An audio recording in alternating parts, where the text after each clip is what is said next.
Chikkaballapur taluk ಅಜ್ಜವಾರ gate ಬಳಿ 3 ದಿನಗಳ ಹಿಂದೆ ಬೈಕ್ ಅಪಘಾತದಲ್ಲಿ ಒಂದೇ ಊರಿನ 4 ಮಂದಿ ನಿಧನ ಹೊಂದಿದ ಅಜ್ಜವಾರ ಗ್ರಾಮಕ್ಕೆ ಕಾಂಗ್ರೆಸ್ ಯುವ ಮುಖಂಡ ರಕ್ಷಾರಾಮಯ್ಯ ತೆರಳಿ ಕುಟುಂಬಗಳಿಗೆ ಸಾಂತ್ವನ ಹೇಳಿ ತಲಾ 50,000 ರೂಗಳ ಧನ ಸಹಾಯ ನೀಡಿದರು.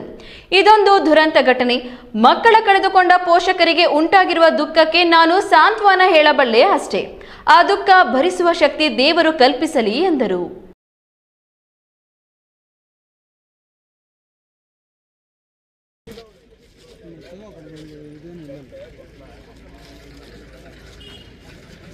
ಚಿಕ್ಕಬಳ್ಳಾಪುರ ತಾಲೂಕು ಅಜ್ಜವಾರ ಗ್ರಾಮದ 4 ಯುವಕರು ಟಿಪ್ಪರ್ ಲಾರಿಗೆ ಸಿಕ್ಕಿ ಜೀವ ಕಳೆದುಕೊಂಡ ಪೋಷಕರಿಗೆ ಸಾಂತ್ವನ ಹೇಳಲು ಕಾಂಗ್ರೆಸ್ ಮುಖಂಡ ಲೋಕಸಭಾ ಕ್ಷೇತ್ರದ ಅಭ್ಯರ್ಥಿಯಾಗಿದ್ದ ರಕ್ಷಾರಾಮಯ್ಯ ಅಜ್ಜವಾರಕ್ಕೆ ಭೇಟಿ ನೀಡಿದ್ದರು.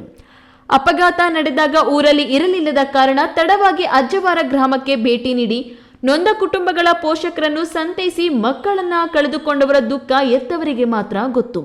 ನಾವು ನಿಮ್ಮ ಬೆನ್ನಿಗೆ ಇದ್ದೇವೆ ಅನ್ನೋ ಧೈರ್ಯ ತುಂಬಿ ಮಾತನಾಡಿ ತಲಾ 50,000 ರೂಗಳ ಸಹಾಯ ಮಾಡಿ ಸಾಂತ್ವನ ಹೇಳಿದರು. ಈ ವೇಳೆ ಮಾಧ್ಯಮದವರೊಂದಿಗೆ ಮಾತನಾಡಿ 4 ಜನ ಒಂದೇ ದಿನ ರಸ್ತೆ ಅಪಘಾತದಲ್ಲಿ ಜೀವ ಕಳೆದುಕೊಂಡಿರುವುದು ತುಂಬಾ ದುಃಖದ ಸಂಗತಿ. ಎಲ್ಲರೂ ಯುವಕರೇ. ಮನೆ ಜವಾಬ್ದಾರಿ ಹೊತ್ತು ತಂದೆ ತಾಯಿಗಳಿಗೆ ಆಶ್ರಯವಾಗಬೇಕಿತ್ತು.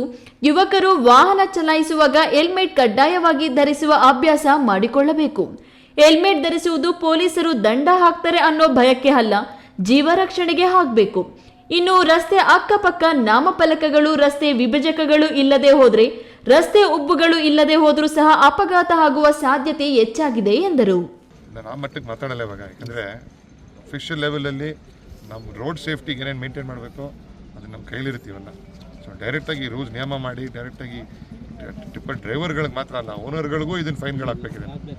ಹೈಯೆಸ್ಟ್ ಓನರ್ಗಳಿಗೆ ಫೈನ್ ಹಾಕಿದ್ರೇ ಈ ಸ್ವಲ್ಪ ರಿಯಲೈಸೇಷನ್ ಆಗುತ್ತೆ. ಯಾಕಂದರೆ ಇವಾಗ ಈ ಒಂದು ಘಟನೆಯಲ್ಲಿ ನೋಡಿ, ಇಡೀ ಸ್ಟೇಟ್, ಇಡೀ ನಮ್ಮ ದೇಶದಲ್ಲಿ ಇದ್ರ ಬಗ್ಗೆ ಮಾತಾಡ್ತಾರೆ. ಒಬ್ಬ ಹುಡುಗಂದು ವಯಸ್ಸು 14, ಒಬ್ಬಂದು 18, 20, ಈ ವಯಸ್ಸುಗಳಲ್ಲಿ ಈಗೆಲ್ಲ ಮದುವೆ ಆಗಿ 6 ತಿಂಗಳುಗಳಾಗಿದೆ. ಸೊ ಇದು ಬೇರೆಯವ್ರ ಮೇಲೆ ಬ್ಲೇಮ್ ಮಾಡೋದಕ್ಕಿಂತ ನಾವು ಇದಕ್ಕೆ ಆ್ಯಕ್ಷನ್ ಎತ್ಕೊಂಡು ಈ ಜನತೆಗೆ ರಿಲೀಫ್ ಬರೋಂಗೆ ಆಕ್ಸಿಡೆಂಟ್ಗಳು ಕಮ್ಮಿ ಆಗಬೇಕಿದೆ. ಇನ್ನು ಬೇರೆ ಬೇರೆ ಭಾಗಗಳಲ್ಲಿ ಆ್ಯಕ್ಷನ್ ಕಮ್ಮಿ ಆಗಿದ್ರೂ ಪಬ್ಲಿಕ್ ನ್ಯೂಸ್ ಆಗಲ್ಲ ಜಾಸ್ತಿ. ಆದರೆ ಇದೇ ಒಂದು ಸಮಯ, ಇದನ್ನು ಎತ್ಕೊಂಡು ನಾವು ಕರೆಕ್ಟಾಗಿ ರೋಡ್ ರೂಲ್ಸ್ನ ಫಾಲೋ ಮಾಡೋಂಗೆ ಯುವಕರಿಗೆ ಸ್ವಲ್ಪ ಎಜುಕೇಷನ್ ಕೊಡಬೇಕು, ಪ್ಲಸ್ ಡ್ರೈವರ್ಗಳಿಗೂ ಎಜುಕೇಷನ್ ಕೊಡಬೇಕಿದೆ. ಈ ವೇಳೆ ಕಾಂಗ್ರೆಸ್ ಮುಖಂಡರಾದ ಭರಣಿ ವೆಂಕಟೇಶ್, ತಾಲೂಕು ಸೊಸೈಟಿ ಮಾಜಿ ಅಧ್ಯಕ್ಷ ಆವಲರೆಡ್ಡಿ, ಮಿಲ್ಟನ್ ವೆಂಕಟೇಶ್, ಜಗದೀಶ್, ದರ್ಶನ್ ಇತರರು ಜೊತೆಗಿದ್ದರು. ಕೆಎಸ್ ನಾರಾಯಣಸ್ವಾಮಿ, ಈ ನ್ಯೂಸ್ ಟಿವಿ, ಚಿಕ್ಕಬಳ್ಳಾಪುರ.